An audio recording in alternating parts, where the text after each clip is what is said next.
नमस्कार, कोनिचिवा.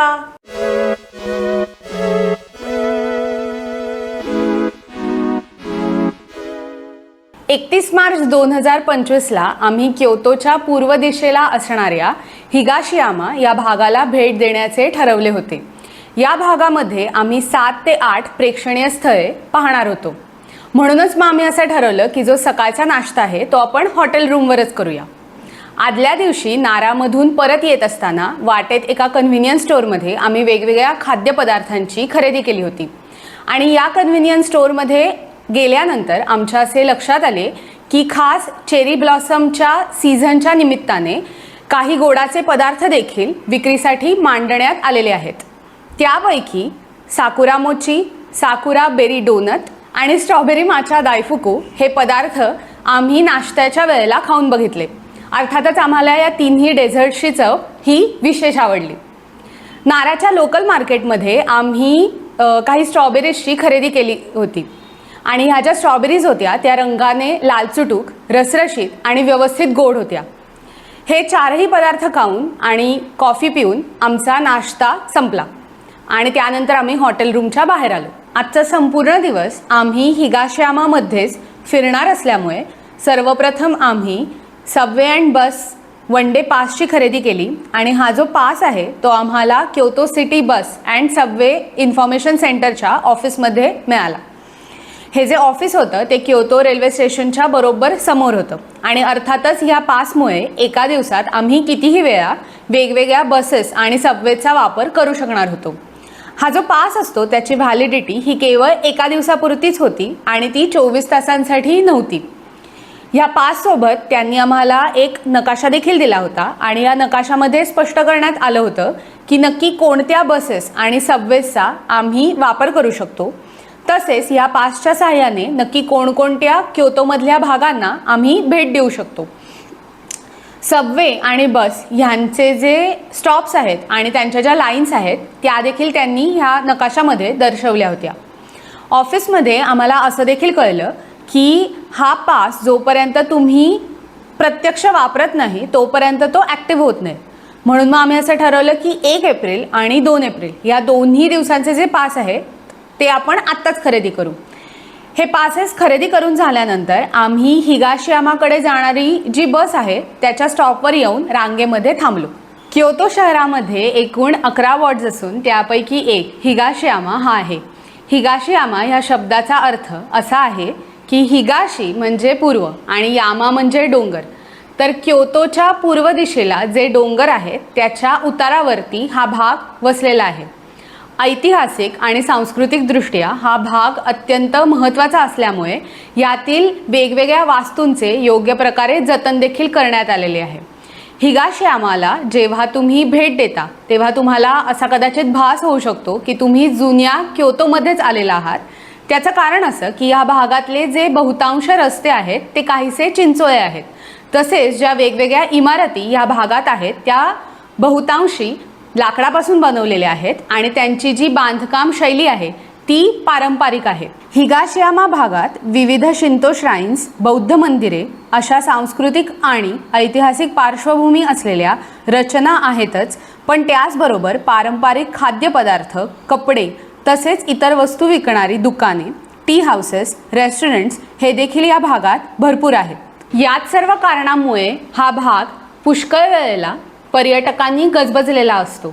या भागामध्ये आम्ही ज्या प्रेक्षणीय स्थळांना भेट देणार होतो त्यापैकी एका टोकावर गिनकाकुजी होते आणि दुसऱ्या टोकावर कियोमिझुदेरा होते आणि बाकीच्या आम्ही निवडलेल्या जागा ह्या दोघांच्या साधारणपणे मध्ये होत्या. या 2 पॉईंट्समधले जे अंतर आहे ते 5 ते 5.5 किलोमीटर एवढे आहे. मात्र ह्यामधल्या व जवळपासच्या सर्व जागांना भेट देण्याचे ठरवले असते तर मग आम्हाला 1 दिवससुद्धा कमी पडला असता. हिगाशियामाच्या जवळील बस स्टॉपवर उतरण्याआधी आम्हाला आमचे जे पासेस आहेत ते ड्रायव्हरच्या सीटजवळील रीडिंग मशीनमध्ये ठेवावे लागणार होते, कारण ह्या पासेसच्या मदतीने हा आमचा पहिलाच प्रवास होता. रीडिंग मशीनमधून जेव्हा आमचे पासेस बाहेर आले तेव्हा त्याच्यावर आजची तारीख म्हणजे 31 मार्च 2025 हे छापून आले होते. त्याचाच अर्थ असा होता की आमचे पास आता ॲक्टिव्ह झाले होते. इथून पुढे जेव्हाही कधी आम्ही बसने प्रवास करू तेव्हा उतरण्यापूर्वी आम्हाला हे पासेस त्याच्या तारखेसह ड्रायव्हरला दाखवणं अपेक्षित होतं. जर आम्ही सबवेचा वापर केला तर सबवे स्टेशनमध्ये आत जाण्याच्या आधी किंवा बाहेर येताना तेथील तिकीट गेटजवळ ह्या पासेसचा वापर अपेक्षित होता. बसमधून उतरल्यानंतर आम्ही सगळ्यात पहिल्यांदा फिलॉसॉफर्स पाथला भेट दिली. फिलॉसॉफर्स पाथ हा हिगाशियामामधला प्रसिद्ध असा चेरी ब्लॉसम बघण्यासाठीचा एक स्पॉट आहे आणि त्याची लांबी ही साधारणतः 2 किलोमीटर एवढी आहे. जपानमध्ये निशिदा कितारो हे एक फिलॉसॉफर होऊन गेले आणि त्यांच्या दररोजच्या चालण्याचा हा मार्ग होता. त्यामुळेच या मार्गाला फिलॉसॉफर्स पाथ असे नाव दिले गेले. इथे आम्हाला वेगवेगळ्या रंगाची आणि संपूर्णपणे बहरलेली साकुराची झाडे दिसली आणि अर्थातच आम्ही या झाडांचे आणि झाडांसोबत वेगवेगळे फोटोज देखील काढले. फिलॉसॉफर्स पाथच्या येथे भरपूर फोटोज काढून झाल्यानंतर आम्ही गिनकाकुजीच्या मुख्य दरवाजापर्यंत अर्थात सोमोनपर्यंत पोहोचलो. ह्या दरवाजाजवळच गिनकाकुजी परिसराचा एक नकाशा देखील होता. गिनकाकुजी किंवा सिल्व्हर पॅव्हिलियन हे एक झेन बौद्ध मंदिर आहे. ऐतिहासिक आणि सांस्कृतिकदृष्ट्या अत्यंत महत्त्वाचे असल्यामुळे 1994 मध्ये ह्या बौद्ध मंदिराला युनेस्को वर्ल्ड हेरिटेज साईटचा दर्जा देखील मिळालेला आहे. जपानच्या मुरोमाची काळातला जो 8वा शोगुन होता त्यांचं नाव होतं आशिकागा योशिमासा आणि त्यांनी रिटायरमेंट व्हिला बांधण्याचे आदेश दिले होते. त्यासंबंधीचे काम हे 1482 मध्ये सुरू करण्यात आले. ह्या रिटायरमेंट व्हिलाचे नाव होते हिगाशियामा सान्सो अर्थात ईस्ट माउंटेन व्हिला. ह्या व्हिलाच्या बांधकामासाठी त्यांना प्रेरणा मिळाली होती किनकाकुजी अर्थात गोल्डन पॅव्हिलियन ह्या रचनेकडून, जो मूळतः एक रिटायरमेंट व्हिला होता. आशिकागा योशिमासा ह्यांच्या आजोबांचा अर्थात शोगुन आशिकागा योशिमित्सू यांचा. आशिकागा योशिमासा यांचा मृत्यू 1490 मध्ये झाला आणि त्यांच्या इच्छेनुसार ह्या व्हिलाचे रूपांतर हे एका बौद्ध मंदिरात करण्यात आले. आशिकागा योशिमासा यांच्या जिशोइन या बौद्ध नावावरून गिनकाकुजीला जिशोजी हे अधिकृत नाव देखील मिळाले. मुख्य दरवाजापासून ते मधल्या दरवाजापर्यंत जाण्याचा मार्ग हा 50 मीटर लांबीचा असून काहीसा चिंचोळा आहे. त्याचबरोबर ह्या मार्गाच्या कडेला उंच असे बांबूचे कुंपण आहे ज्याला गिनकाकुजी गाकी असे म्हणतात. त्याचं कारण असं की ह्यामुळे गिनकाकुजी आणि बाह्य जग यामधली सीमा स्पष्ट होते. गिनकाकुजीला भेट देणारी जी व्यक्ती आहे ती काही काळासाठी बाह्य जगापासून मुक्त व्हावी, तिचे विचार हे अधिकाधिक शुद्ध व्हावेत, जेणेकरून ती गिनकाकुजीला अधिक चांगल्या प्रकारे स्पिरिच्युअली कनेक्ट होऊ शकेल. ह्यासाठी अशा प्रकारचे नियोजन हे करण्यात आलेले आहे. गिनकाकुजीचे मुख्य आकर्षण असलेली जी रचना आहे तिचे नाव आहे कान्नोन-देन. कान्नोन-देन ही दुमजली रचना असून ह्या दोन्ही मजल्यांच्या बांधकाम शैली पूर्णतः वेगवेगळ्या आहेत. ह्याचा पहिला मजला पारंपरिक जपानी निवासी शैलीनुसार तर दुसरा मजला चीनी मंदिराच्या शैलीनुसार बांधण्यात आलेला आहे. दुसऱ्या मजल्यावर कान्नोन या बोधिसत्वांची स्थापना करण्यात आलेली आहे. कान्नोन-देनच्या छतावर ब्रॉन्झपासून निर्मित फिनिक्स पक्षाची मूर्ती आहे जिचे तोंड पूर्व दिशेला आहे. ह्या फिनिक्स पक्षाचे मुख्य काम कान्नोन यांच्या मूर्तीचे रक्षण हे आहे. गिनकाकुजी किंवा सिल्व्हर पॅव्हिलियन हे कान्नोन-देनचे दुसरे नाव जरी असले तरी ह्याच्या बांधणी दरम्यान कुठल्याही प्रकारे चांदीचा वापर झालेला नाहीये. ह्या नावामागचे एक कारण असेही असावे की गिनकाकुजीच्या बांधणी दरम्यान त्याच्या ज्या भिंती आहेत त्यांच्या बाहेरच्या बाजूला काळ्या रंगाचा एक लेप लावण्यात आला होता आणि त्यावरून चंद्रप्रकाश हा परावर्तित व्हायचा आणि त्यामुळे गिनकाकुजी हा चंदेरी रंगाचा दिसायचा. तसेच गिनकाकुजी हे जे नाव आहे ते ह्या बांधणीला 100 वर्षांपेक्षा जास्त काळ लोटल्यानंतर प्रचलित झालेले आहे. कान्नोन-देन बरोबरच जी दुसरी रचना अजूनही तिच्या मूळ स्वरूपात टिकून आहे ती म्हणजे तोगुदो हा योशिमासा यांचा वैयक्तिक हॉल आणि येथेच उगम झाला तो हिगाशियामा ह्या संस्कृतीचा. हिगाशियामा संस्कृतीची सुरुवात ही जपानच्या मुरोमाची काळाच्या उत्तरार्धात झाली.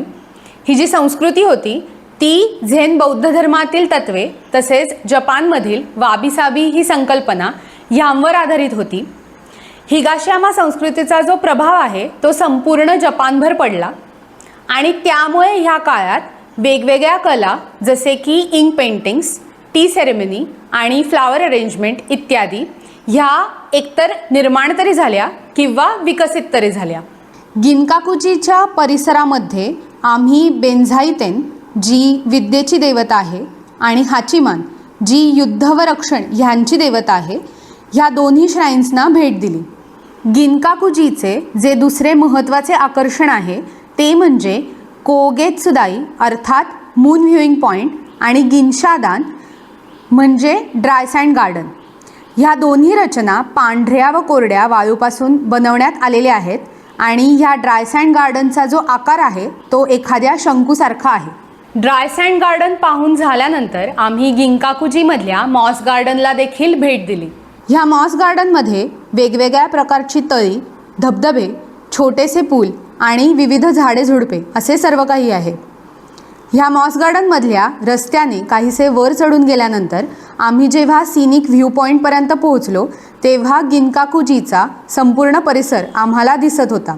ह्या मॉस गार्डनमध्ये आम्ही सुंदर अशी शांतता देखील अनुभवली. व्ह्यू पॉईंटपासून परत खाली उतरून आल्यानंतर आम्ही गिनकाकुजीच्या ऑफिसमध्ये पोहोचलो आणि तेथे गोशुइन कलेक्ट केला. गिनकाकुजीच्या शॉपमध्ये देखील आम्ही काही सुव्हिनियर्सची खरेदी केली. गिनकाकुजी पाहून झाल्यानंतर आमच्या पोटात भुकेने कावळे ओरडायला लागले होते आणि आमचे पाय हे जवळच्या रेस्टॉरंटकडे वळाले. हा व्हिडिओ शेवटपर्यंत पाहण्यासाठी मनापासून धन्यवाद. जर का तुम्हाला हा व्हिडिओ आवडला असेल तर या व्हिडिओला नक्कीच लाईक करा, शेअर देखील करा. तसेच आमच्या चॅनलला अर्थात मोची मोदकला सबस्क्राईब करायला देखील विसरू नका. धन्यवाद. Bye bye.